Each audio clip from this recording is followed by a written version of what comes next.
Welcome to your channel S J English lovers. तो guys आज हम डिस्कस करने वाले हैं रॉबर्ट फ्रॉस्ट की poem stopping by woods on a snowy evening. तो सबसे पहले रॉबर्ट फ्रॉस्ट के बारे में जान लेते हैं। इनका बर्थ हुआ था 1874 कैलिफोर्निया यूएस।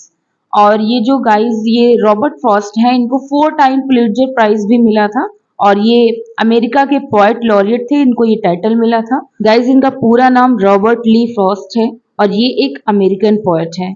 अमेरिकी पोएट का खिताब मिला जो ग्रामीण लाइफ को डिस्क्राइब करने के लिए बहुत एडमायर्ड थे, यानी कि इसके लिए इनको बहुत तारीफ की जाती थी क्योंकि इन्होंने इंग्लैंड की जो पिक्चर है वही बदल डाली थी। इसमें इन्होंने न्यू इंग्लैंड का निर्माण किया जिसमें नेचर और ग्रामीण लाइफ के बारे में इन्होंने डिस्कस किया और लोगों को इसके लिए इसके प्रति यानी कि आकर्षित किया। अब अपनी पोएम भी आ जाते हैं। पोएम के बारे में भी थोड़ा सा जान लेते हैं जो हमारे एग्जाम में बहुत ही ज्यादा हेल्पफुल चीजें रहती हैं, उन चीजों को देख लेते हैं।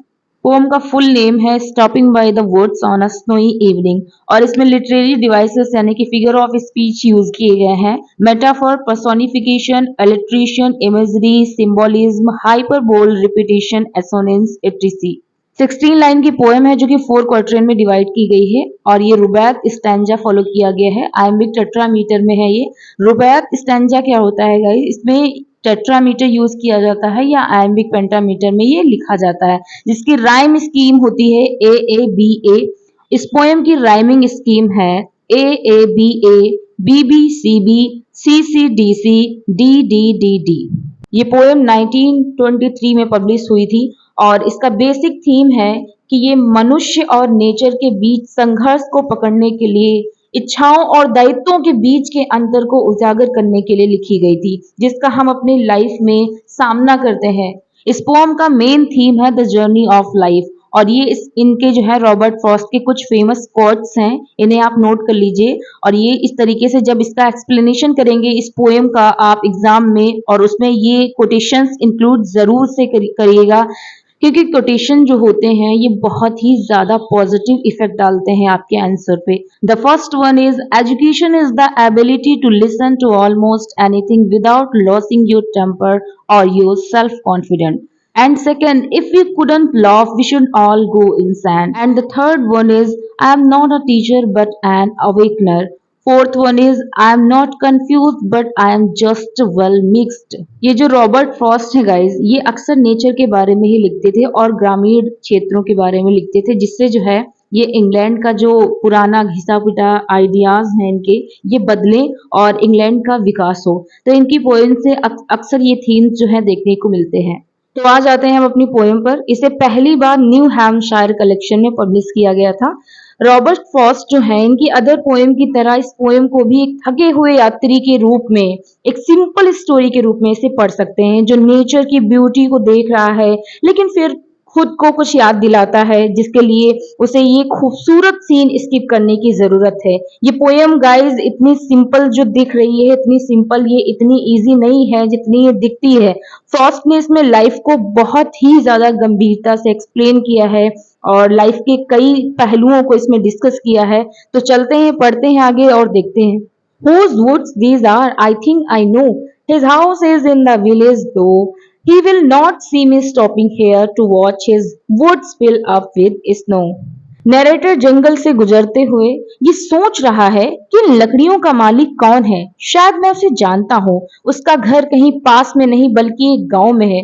वो थोड़ी देर के लिए वहां रुकने का फैसला कर रहा है क्योंकि वो गिरती हुई बर्फ की ब्यूटी और जिस तरह से ये जंगल बर्फ से ढक रहा है उसे वो बहुत ही ज्यादा इफेक्ट कर रहा है, बहुत ही ज्यादा प्रभावित कर रहा है। इसका मालिक कहीं और रहता है, मतलब कि यहाँ आसपास नहीं रहता है, इसलिए वो मुझे अपने जंगल में रुकते हुए नहीं देख सकता।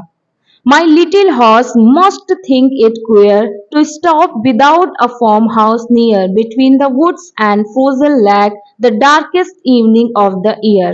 मतलब मेरा छोटा सा घोड़ा अब ये जरूर सोच रहा होगा, उसके लिए ये बहुत ज्यादा अजीब होगा कि उसका मालिक जो है इस जंगल के बीच में खड़ा क्या कर रहा है, वो यहाँ पे क्यों खड़ा है, क्योंकि वो हमेशा किसी फार्म हाउस में रुकते होंगे पर यहाँ तो कोई फार्म हाउस भी नहीं है पास में। सर्दी का मौसम है इसलिए ये टाइम जो है, ये जो समय है साल की सबसे काली शाम होती है, बहुत ही ठंडी शाम होती है। वे जंगल में रुक गए हैं जो जंगल और जमी हुई झील के बीच में है, यानी कि वे दोनों ऐसे प्लेस पर इस समय रुक गए हैं जो जंगल और बर्फ से जमी हुई झील के बीच में है।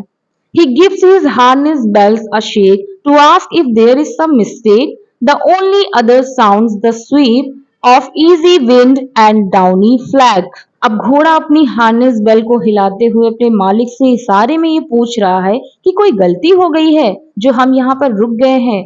मतलब कि ये अपने मालिक से इशारे में ऐसा पूछ रहा है कि मालिक क्या मुझसे कोई गलती हो गई है या आपसे कोई गलती हो गई है कि हम दोनों यहाँ पर रुक गए हैं। हल्की हवा और धीरे धीरे गिरने वाले बर्फ के टुकड़ों की आवाज के अलावा ऐसी शांति में घंटी ही एकमात्र आवाज है।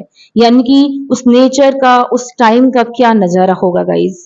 The woods are lovely, dark and deep, but I have promised to keep and miles to go before I sleep and miles to go before I sleep. Narrator अब उस सुंदरता को, उस ब्यूटी को एक्सप्लेन कर रहा है जिसे वो देख रहा है। वो अपने आप को नेचर में लगभग तरोताजा महसूस करता होता है, लेकिन आदमी जिस दुनिया का है वो उसे बुलाती है, उन्हें अपने द्वारा किए हुए वादों की याद दिलाती है, उसे दिलाई जाती है। उसे नेचर की इस सुंदरता और उसे मिलने वाले जॉय से अब विदा लेनी चाहिए, क्योंकि उसे अपने वादों की याद आ जाती है, क्योंकि सोने से पहले उसे बहुत से वादे पूरे करने हैं, जिम्मेदारियां निभानी है। मीन्स कोई भी पर्सन मात्र ब्यूटी के लिए नहीं रुक सकता कहीं पर भी।